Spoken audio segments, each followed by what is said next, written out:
She sent one last message, saying she was going to start fresh. Then she disappeared without a trace, leaving behind questions that have never been answered. What really happened to Morgan Bauer? And how does someone vanish in plain sight? Welcome to Unresolved Casefiles. Morgan Bauer was 22 years old when she was last seen in July of 2016. She was a transgender woman living in Aberdeen, South Dakota, navigating life during a time when acceptance and safety were not always guaranteed. To those who knew her, Morgan was thoughtful, creative, and deeply introspective. She kept journals, wrote poetry, and spoke openly about wanting more from life than what she felt she had at the time. In the weeks leading up to her disappearance, Morgan had been struggling. Friends later recalled that she seemed restless, eager for change, and frustrated with her circumstances. She talked about leaving Louisville, about finding a place where she could truly be herself, and about starting over somewhere new. But there was a difference between talking about leaving and disappearing entirely. On July 14th, 2016, Morgan sent a series of text messages to friends and family. In them, she expressed love, gratitude, and a desire to move on from the past.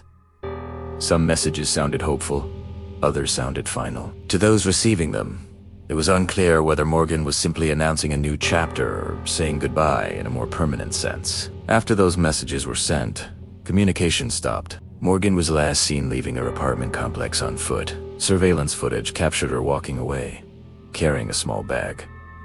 She did not appear distressed. There was no visible sign of urgency, no indication that she was being followed or forced. She simply walked out of frame and was never seen again. When days passed without contact, concern grew. Friends attempted to reach her, checking social media and messaging apps. Her phone went silent. Her online activities ceased completely. This sudden digital absence stood out, especially for someone who had been active online and in frequent contact with friends. A missing person report was eventually filed, and police began retracing Morgan's last known movements. They searched her apartment and found no signs of a struggle. Most of her belongings were still there. Clothes, personal items, and journals remained untouched. If Morgan had planned to leave permanently, why would she leave behind nearly everything she owned? Investigators examined her phone records, bank accounts, and travel history. There was no evidence that she had purchased a bus ticket, boarded a plane, or withdrawn large sums of money. Her bank account showed no activity after the day she disappeared. No credit cards were used. No new accounts were opened. It was as if her financial footprint had stopped entirely. As the investigation continued, the possibility that Morgan had intentionally left to start a new life was considered. But that theory raised more questions than answers. Starting over requires resources, planning, and some form of preparation. Morgan had none of those things. She had limited funds, no known destination, and no established contacts outside of Louisville.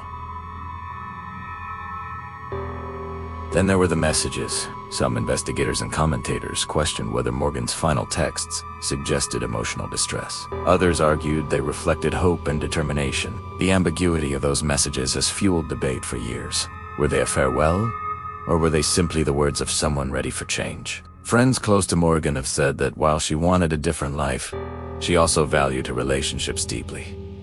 She stayed in contact regularly. She shared her thoughts openly. The idea that she would vanish without reaching out again felt inconsistent with who she was. Further down the line, another troubling possibility emerged. Trans individuals face higher rates of violence and victimization, and advocates raised concerns that Morgan may have encountered someone who intended her harm. Yet there was no physical evidence to support this. No witnesses came forward. No tips led investigators to a specific suspect. No remains were found. The lack of evidence became one of the most frustrating aspects of the case. There was no crime scene, no confirmed location of harm, and no clear direction for investigators to pursue. Every lead ended in uncertainty. In the years following Morgan's disappearance, her case received limited media coverage. Her family and friends worked tirelessly to keep her name in the public eye, organizing awareness campaigns and pushing for renewed attention. They emphasized that Morgan was more than a headline, more than a statistic. She was a person whose life mattered. Private investigators reviewed the case, re-examining timelines and digital data. They analyzed the surveillance footage repeatedly, searching for overlooked details. Was there someone just out of frame? Was there a vehicle nearby? Was there something subtle that had been missed? Nothing definitive emerged. As technology advanced, Hope remained that new tools might provide answers. But even with improved digital analysis, there was little to work with. Morgan's phone was never recovered. Her bag was never found. No credible sightings were confirmed. Tips from across the country came in, but none could be verified. The theory that Morgan chose to disappear voluntarily continues to divide opinion. Some believe she successfully left her old life behind and is living under a new identity. Others argue that this scenario is unlikely, given the lack of resources and the total absence of contact for nearly a decade. If Morgan did leave by choice, how has she survived without leaving any trace? How has she avoided medical records, employment records, and digital footprints in a world increasingly defined by data? And if she did not leave by choice, what happened in those moments after she walked out of frame? Who did she encounter? And why has no evidence surfaced since? There is also the question of timing. Morgan disappeared on a holiday, a day when streets are busier and movement is common, yet no one reported seeing her after she left her apartment complex. No one recalled an interaction. No one noticed anything unusual. Her family continues to live with the uncertainty. Without answers, there is no closure. There is only waiting. Each year that passes without new information makes the possibility of resolution feel more distant, but hope remains. Morgan Bauer's case highlights the vulnerabilities faced by marginalized individuals and the challenges investigators encounter when evidence is scarce. It also underscores how easily someone can slip through the cracks, even in a modern world filled with cameras and connectivity. What makes this case especially haunting is its silence. No ransom demands, no confirmed sightings, no trace.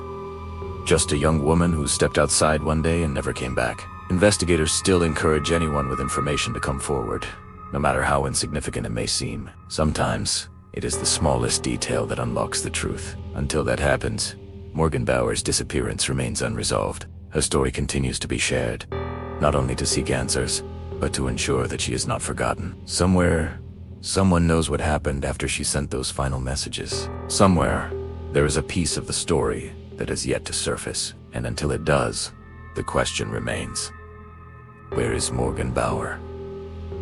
If stories like this matter to you, consider subscribing to Unresolved Case. Liking the video helps these cases reach more people, and every share keeps the search for answers alive.